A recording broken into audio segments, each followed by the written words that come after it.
Eu convido os irmãos para que abram as suas Bíblias no livro do profeta Daniel, no capítulo 10, no versículo 2. Inicialmente, faremos leitura apenas do versículo 2. Daniel, capítulo 10, verso de número 2.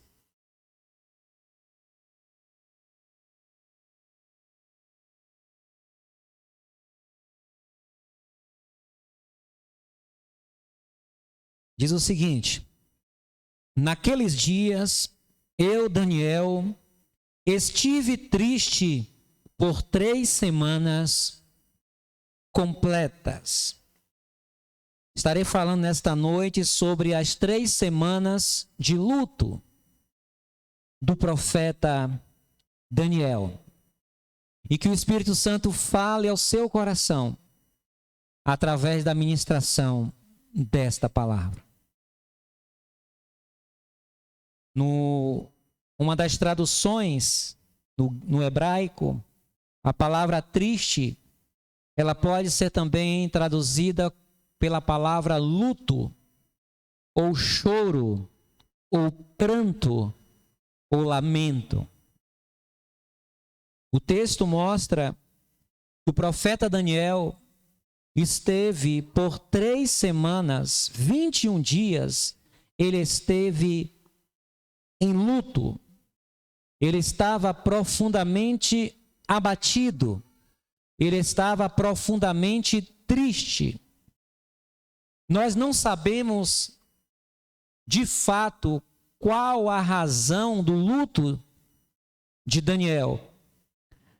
Por falar de luto, não refere-se tão somente à morte de alguém, mas uma profunda tristeza que tomou conta do coração do profeta e que durante 21 dias ele não conseguiu se livrar desse luto, dessa tristeza. E nós precisamos, a partir desse texto, tirar algumas lições para nós. E a primeira lição é que a gente, mesmo servindo ao Senhor, nós passamos por momentos de tristeza, de luto, de abatimento, de lamento. Existem algumas possibilidades pelas quais podemos entender qual seria a causa do luto de Daniel. A primeira está no versículo 1. Está escrito: no ano 3º de Ciro, rei da Pérsia, foi revelada uma palavra a Daniel, cujo nome se chama Beltesazar, e a palavra é verdadeira e trata de uma guerra prolongada. E ele entendeu esta palavra e teve entendimento da visão. Talvez o luto seja em decorrência dele saber, Deus revelar para ele dias difíceis para o seu povo. O que indica que Daniel estava muito atento à situação política e à situação espiritual do seu povo, da sua nação, da sua terra, do seu país chamado Israel. E é bem provável que as coisas que estavam acontecendo naquele momento estava de alguma forma afetando o emocional do profeta e também o seu espiritual. É uma possibilidade. Os acontecimentos com seu povo o afetou de uma forma muito forte. A outra possibilidade é a que Daniel estivesse atravessando um momento de batalha espiritual. Ele estava atravessando um momento de confronto espiritual. Ou ele estava desejoso de sentir a voz de Deus, perceber Deus falar com ele, de Deus trazer para ele uma palavra, e ele não recebia. Eu não sei se os irmãos já passaram por isto. Você passar um período de dias onde parece que Deus sumiu, você não recebe nenhuma palavra do Senhor. Você ora, nada acontece, vem para o culto, nada lhe toca, abre a Bíblia, a palavra não toca, vem ouvir a pregação não toca, e você se vê cercado de tal forma que não percebe Deus, não percebe o Senhor falar com você. E aquele que um dia conheceu Jesus, aquele que um dia que experimentou a doce voz do Espírito Santo, sabe o quanto é maravilhoso ouvir, perceber Deus falar consigo, e o quanto é desesperador quando a voz de Deus já não é percebida em nós. É angustiante. Daniel passou 21 dias em profundo luto, em profunda tristeza. E isso é passível de cada um de nós passarmos. Mas a lição que a gente tira de Daniel é como ele reage nesse período. Como ele se conduz neste período. Ao invés dele se escandalizar, ao invés dele ficar magoado com Deus e usar aquele silêncio, aquela falta de resposta, aquela falta de palavra viva sobre a sua vida, ele tem atitudes que agrada a Deus e que lhe dá vitória. A primeira atitude, que é naquele período de luto, de tristeza, ele aproveita para jejuar. Ele aproveita para expressar para Deus toda a sua dor, todo o seu luto.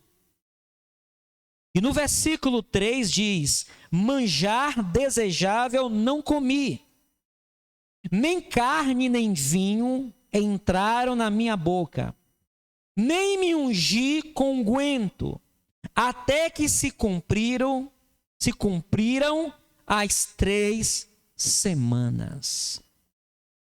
Ele se absteve de tudo aquilo de bom que lhe era oferecido no palácio.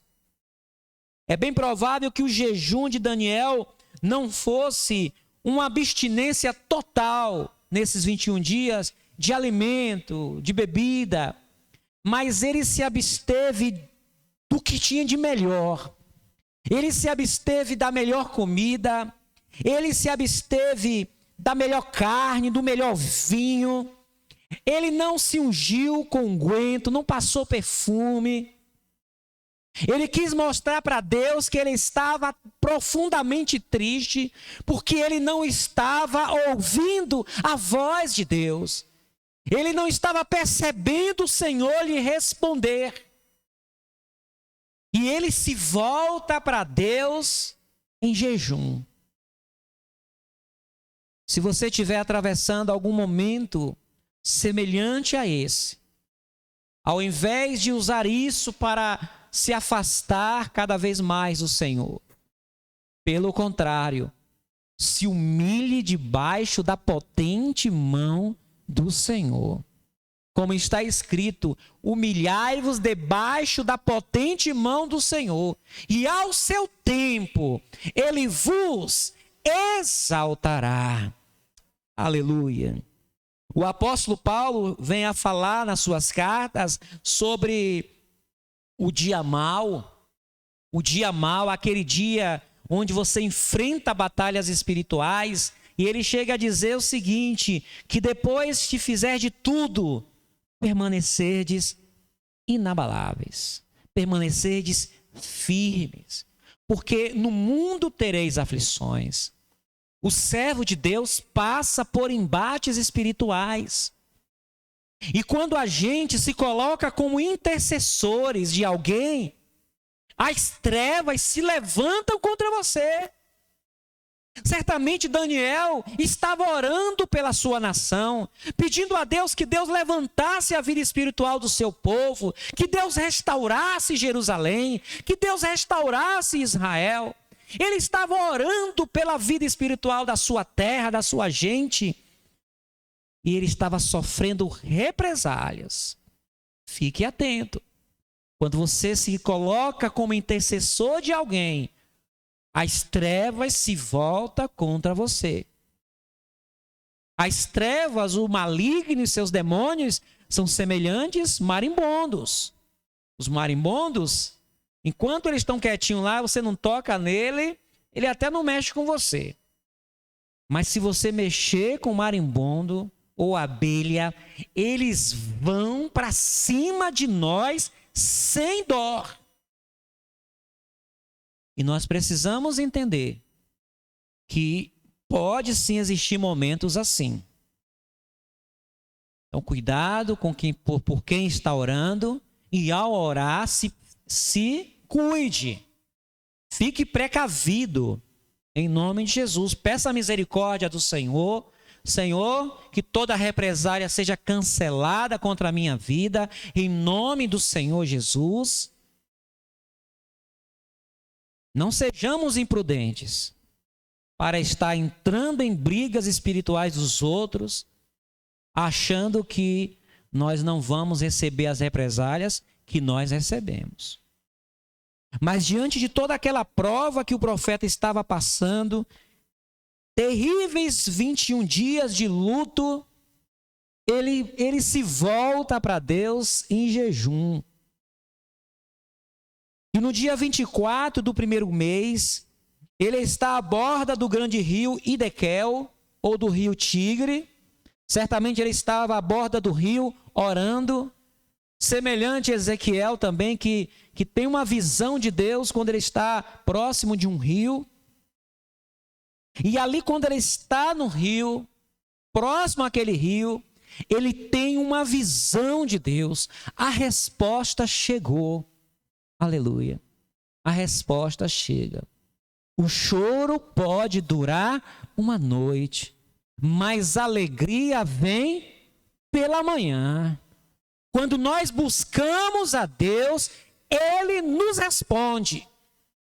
Talvez não seja naquele momento, mas no momento que estivermos mais acessível a perceber a sua resposta, Ele nos dá a resposta. Porque o Senhor diz: clama a mim e responder-te-ei. Anunciar-te-ei coisas grandes e firmes que tu não sabes.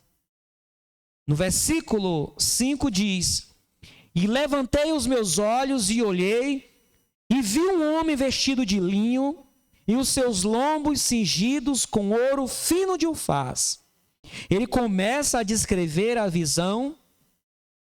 Ele começa a mostrar que Deus lhe envia resposta. E no versículo 10 diz: e eis que uma mão me tocou e fez que me movesse sobre os meus joelhos e sobre as palmas das minhas mãos. E me disse: Daniel, homem muito desejado, está atento às palavras que te vou dizer, e levanta-te sobre os teus pés, porque eis que te sou enviado. E falando ele comigo esta palavra, eu estava tremendo. Então me disse: não temas, Daniel, porque desde o primeiro dia em que aplicaste o teu coração a compreender e a humilhar-te perante o teu Deus, são ouvidas as tuas palavras, e eu vim por causa das tuas palavras. Mas o príncipe do reino da Pérsia se pôs defronte de mim 21 dias. Está vendo, irmãos? Batalha espiritual. 21 dias. E eis que Miguel, um dos primeiros príncipes, veio para ajudar-me, e eu fiquei ali com os reis da Pérsia. Agora vim para fazer-te entender o que há de acontecer ao teu povo nos derradeiros dias, porque a visão é ainda para muitos dias. Ele se dedica em jejum, ele mostra para Deus que ele quer ouvir a voz do Senhor, ele mostra para o Senhor que ele não admite ficar sem ouvir a voz do Senhor. Irmãos, há um Deus vivo na sua vida e não admita você não conseguir ouvir a voz dele na sua vida.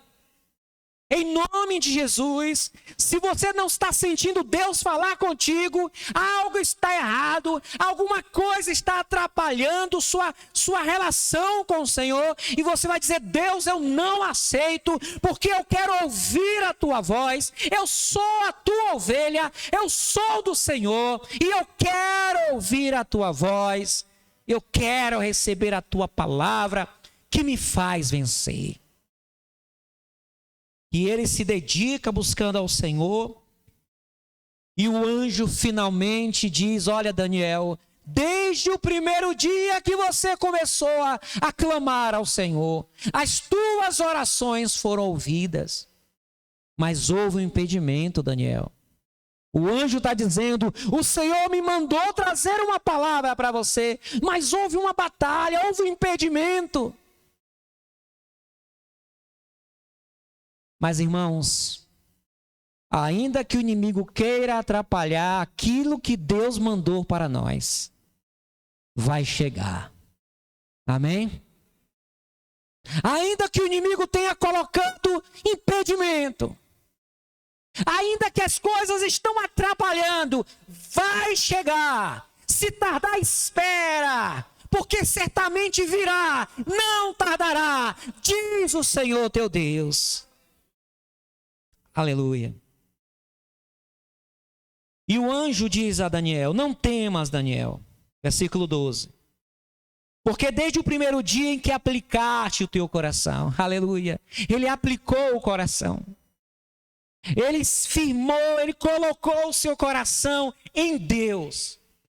A palavra aplicar aqui é pôr, é colocar. É a mesma palavra, o Deus, é a mesma palavra que é usada quando Deus firmou os luminares. O Deus que firmou os luminares nos céus, é a mesma palavra. E até hoje está lá firme. Diz no Salmo: firme, ó Deus, está o meu coração. Daniel firmou seu coração no Senhor. Ele pôs o seu coração no Senhor. O texto diz lá: buscar-me-eis e me achareis, quando me buscardes de todo o vosso coração. Ele aplicou, ele colocou o seu coração para entender, para compreender as coisas de Deus. Em tempos de luta, você precisa: Senhor, eu quero uma palavra. Nem sempre a vitória vem logo, mas a palavra vem logo. Teve coisas que Daniel queria saber sobre o seu povo, que até hoje não se cumpriu. Mas vai se cumprir. Tanto é que o Senhor diz: Daniel, vai descansar. Tu vai morrer, tu vai descansar, mas no tempo certo tu vai se levantar para receber a tua herança. As promessas de Deus, elas se cumprirão na nossa vida, na nossa casa, na nossa família. Algumas delas a gente talvez nem vai ver, mas vai se cumprir. Sabe por quê? O que eu conheço de pessoas que Deus lhes fez promessas, e algumas delas faleceram, elas não viram, mas o que Deus prometeu para elas, eu vi acontecer. E pode ter coisas que você nem vai ver, mas Deus vai fazer na sua família, na sua casa, na sua descendência. Isso aconteceu com Abraão, com Isaac, com Jacó, com Moisés, com tantos outros. ele aplicou o coração para compreender. Desde o primeiro dia em que aplicaste o teu coração a compreender e a humilhar-te perante o teu Deus, ao invés de ter uma atitude de desrespeito, de revolta, de queixa, ele se humilha debaixo da potente mão do Senhor. E o Senhor lhe exalta. Bendito seja o nome do Senhor. Que esta palavra, ela lhe conforte em tempos de lutas, em tempo de luto, em tempo de tristeza, em tempo de silêncio de Deus. Irmãos, o silêncio de Deus dói no coração de um filho. Dói. Daniel passou 21 dias. Eu já passei 15 dias. Eu já vivi nessa situação 15 dias. E é terrível. É doloroso. E não é que Deus está zangado com a gente. Ele está de mal da gente. É porque nós estamos em meio a uma batalha espiritual. Um conflito interno, uma opressão que não nos permite perceber Deus, perceber sua palavra. E ainda que ele fale, a gente não percebe. E é muito difícil. Se você estiver atravessando uma situação como essa, não se desespere, porque Deus sabe o dia e a hora de remover de você esta situação. Ele não nos deixará ser tentado, provado, além das nossas forças. Amém? Deus abençoe a igreja. Deus console o seu coração. Deus nos renove em nome de Jesus. Amém.